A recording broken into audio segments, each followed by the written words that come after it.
here. I just want to welcome you today to talk about a very important topic, which is the hazard that lead presents to our children in the city of Pittsburgh. We're very lucky today to have both nonprofit partners, elected officials, school board members here calling for us to address the hazard that lead presents to our youngest residents, especially to children aged 6 and under. I'm going to hand over the microphone now to Steve Riccardi, who's with Penn Environment, and they have a report they're releasing today that he's eager to tell you about. Steve. Thank you. Thanks so much, Councilwoman. Good afternoon, everybody. My name is Stephen Riccardi, and I am the Western Pennsylvania Field Organizer for the Penn Environment Research and Policy Center. The Penn Environment Research and Policy Center is a statewide group dedicated to protecting our air, water, and open spaces. We investigate problems, craft solutions, educate the public and decision makers, and help the public make their voices heard in local, state, and national debates over the quality of our environment and our lives. I'm excited to be joined this afternoon by Pittsburgh City Councilwoman Deb Gross, State Senator Wayne Fontana, Dr. Ned Katire, a local pediatrician, and Chelsea Holmes, Director of Community Education for Women for a Healthy Environment. We're here this afternoon to release the newest report by Penn Environment Research and Policy Center entitled Get the Lead Out, Ensuring Safe Drinking Water for Our Children at School, which calls for immediate action to address a pervasive yet preventable threat for our children's health, lead in our drinking water. And when it comes to addressing the threat of lead in our schools' drinking water, the report card is in, and Pennsylvania gets an F. There is growing evidence that Pennsylvania schools are finding lead in their drinking water, fountains, and faucets. Sadly, this is happening in every corner of the Commonwealth, from Pittsburgh to Philadelphia, in urban schools, suburban schools, and rural schools. This hits close to home. Here in Pittsburgh, when testing was done at schools last year, 141 water fixtures were found to have levels above 20 parts per billion, which is particularly troubling when no level of lead is safe. While students at an elementary school in Butler County were exposed to water that was so contaminated that the students experienced acute lead poisoning. A nationwide analysis of the testing done by the EPA shows that Pennsylvania had the highest number of samples from school taps above the EPA's action level. Yet our new report shows that such confirmed cases of lead-laced water are likely just the tip of the toxic iceberg. Preliminary testing in Pennsylvania has been particularly troubling. Most schools in Pennsylvania aren't even testing their water for lead, or when they do, we only hear about results over 15 parts per billion. Moreover, even properly done testing often fails to detect lead in water. Mark Edwards, the Virginia Tech expert who helped Flint identify their tragedy, has even compared lead testing to Russian roulette due to both the inherent variability in testing and because some testing techniques that have been used can mask lead results even further. The reason for this pervasive contamination is simple. All too often, the water delivery systems in our homes and schools are lined with lead, from the pipes to the plumbing and fixtures. In some cases, the service lines, which brings water from the main pipe into in the street into a home or school, is made entirely of lead. Unfortunately, current state law does nothing to prevent children's drinking water from becoming laced with lead at school. In Pennsylvania, we have no required testing regimen for school drinking water, no limits on allowable lead levels, and no plan to remove lead infrastructure from our schools. In Penn Environment's comparison of 16 states, these shortcomings gave Pennsylvania the grade of F. In the common sense solution then is to remove this toxic lead from our pipes and plumbing. And until we're 100% done with that, we can protect our children with filters certified to remove lead at every tap used for drinking or cooking. To be sure, undoing this toxic legacy throughout all of our communities will take time. But the first place for us to start is with our schools and our daycares, the places where children go each day to learn and play. No growing child should be at risk from the water that they drink 180 days out of the year. And to speak more about the consequences of inaction on this issue, I'd like to introduce Dr. Ned Katire, a local pediatrician and a fellow of the American Academy of Pediatrics. Dr. Katire. Thank you, Steve. Thanks for the opportunity to be here today. Thank you both also. My name is Ned Katire. I'm a pediatrician with Pediatric Alliance. I also edit a pediatric blog called the Pedia Blog. Lead exposure continues to be a serious and stubborn public health risk confronting kids, especially in southwestern Pennsylvania, where a majority of the housing inventory is old. Exterior siding and interior walls, ceilings, and windowsills are likely to contain lead from paints used in homes before 1978. And as we unfortunately discovered in Flint, Michigan last year, water systems in our aging cities may provide a source of lead contamination in drinking water. Because children breathe more air, drink more water, eat more food per unit body weight than adults, and because they are more likely to play in contaminated soil and handle food without cleaning their hands, they are at higher risk of ingesting lead. What we know from decades of scientific studies, including landmark research done at Children's Hospital of Pittsburgh, is that there is no safe level of exposure to lead. In infants and children, lead is attracted to rapidly growing organs, especially the brain. It is there in the brain that lead, a natural heavy metal, does its most unnatural damage. The injuries caused by very small amounts of lead in a developing child's brain may be profound, it may be subtle, but it is always permanent. We know that brain damage from lead causes lower IQs and other cognitive delays, learning disabilities, hearing impairments, difficulties with attention and concentration, decreased academic achievement, difficulties with attention, antisocial, and other behavioral problems. Other health effects from lead poisoning result in chronic illness and other painful disabilities. All the effects of lead exposure have lifelong consequences for children when they become adults, and they have burdensome consequences for the rest of society as well. Lead poisoning in children affects all of us. Children can't speak up and say, hey, I need that environmental policy, that immunization policy, or I need that car seat law to protect me. They can't tell you to prevent lead poisoning any more than they can protest the degradation of the environment or express the urgency to act now on climate change. We have to be their voices. Mothers, fathers, grandparents, all adults, speak up. We need to be their voices. Thank you so much, Doctor.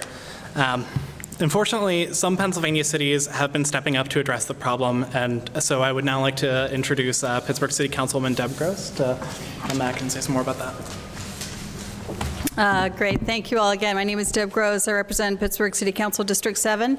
I also serve on the board of the Pittsburgh Water and Sewer Authority. We have been concerned about this issue for some time. We've heard from customers at PWSA. We've had this conversation here at City Council over the years. Last few years, City Councilwoman Teresa Smith sponsored a post-agenda on lead in our water last year that I was happy to attend. We want the citizens of the city of Pittsburgh to know that they should be concerned about all sources of lead. That means lead in their water system, that means lead in paint, and also means lead in soil, as the doctor just so eloquently pointed out to us. Lead is cumulative in your body, so it is not okay to be getting lead from paint source and from water source and from soil. And so that's what we need to keep in front of us. We have a long-term infrastructure project in front of us. We are currently trying to locate the lead water service lines in each and every home in the city. It is our commitment to find out which homes have lead. Does your home have lead? Does your home have lead in its water source? And we are creating a database so that we can begin immediate remediation. That's going to take years. What we can do now is provide water filters. And I'm saying today that that's what we should do. We should provide water filters, even a countertop water pitcher, NSF certified to remove all lead, should be provided to every household with children 6 years of under in the city of Pittsburgh. I don't have the money as I stand here today. I intend to look for that money at City Council and call on my colleagues to support me in finding money here at City Council. I intend to move forward this request at the Pittsburgh Water and Sewer Authority to find some funding there, and I call on community leaders and other levels of government to put some money together. We think that we can provide those countertop pitchers for every household for children under 6 years old in the city for less than $1 million, possibly even $500,000. That is something we should do. We should do it because we can do it today. It will take us years to remediate these water lead service lines, as the report so aptly recommends. The goal should be to be lead-free.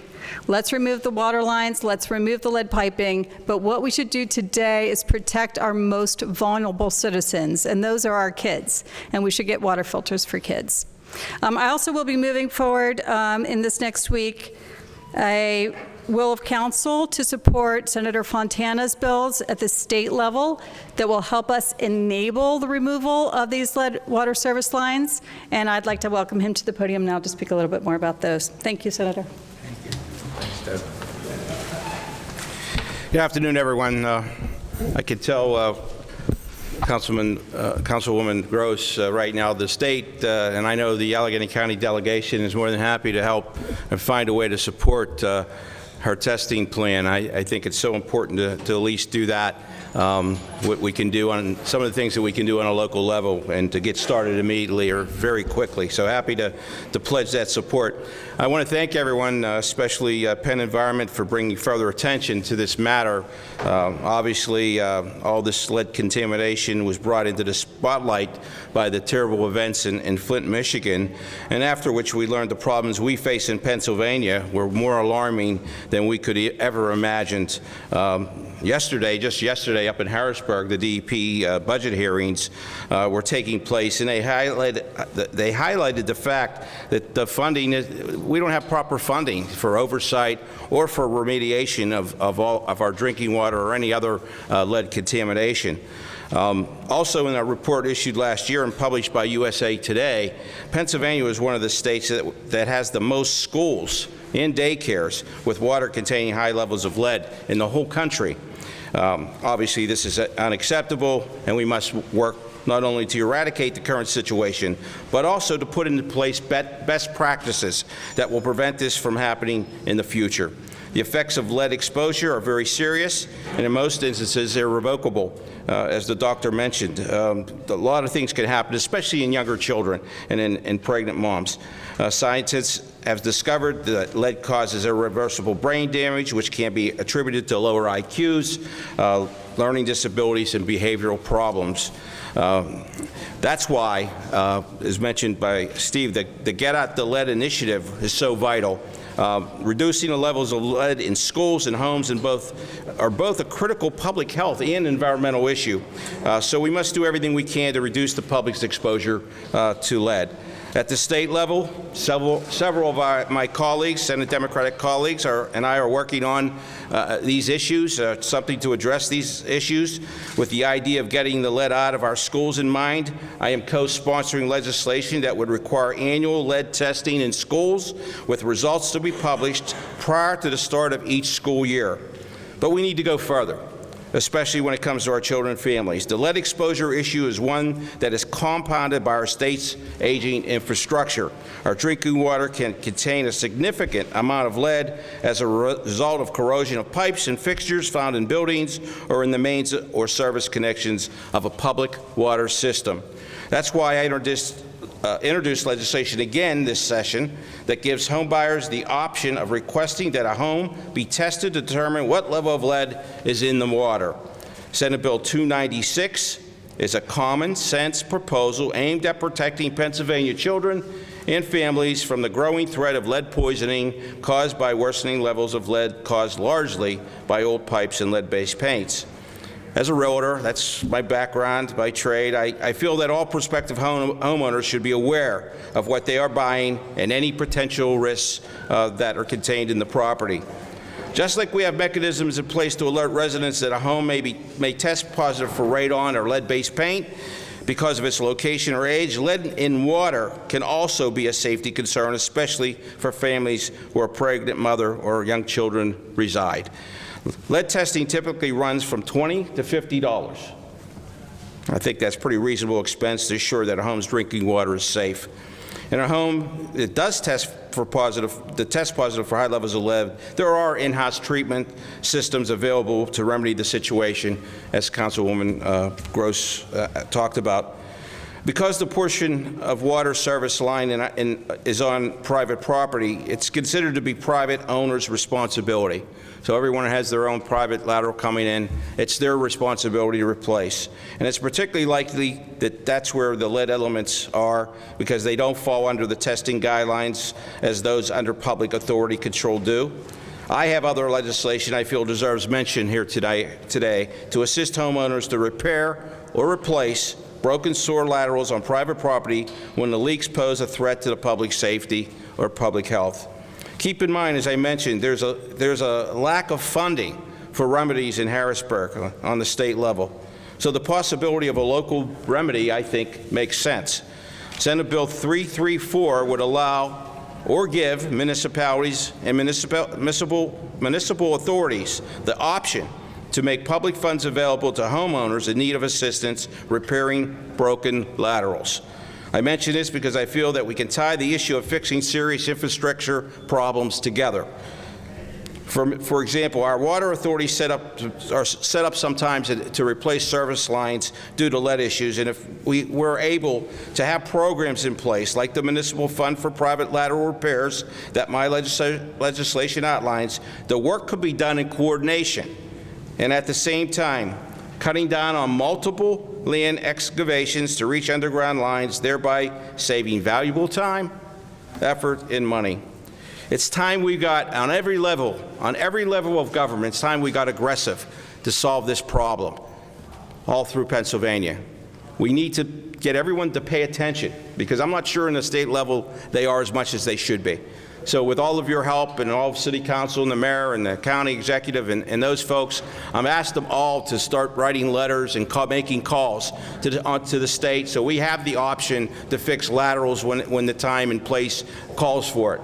We need that to be done, and we need to be done soon. So thank you, everyone. I appreciate you inviting me to be part of this news conference. Thank you very much. Thank you, sir. Thanks so much, Senator.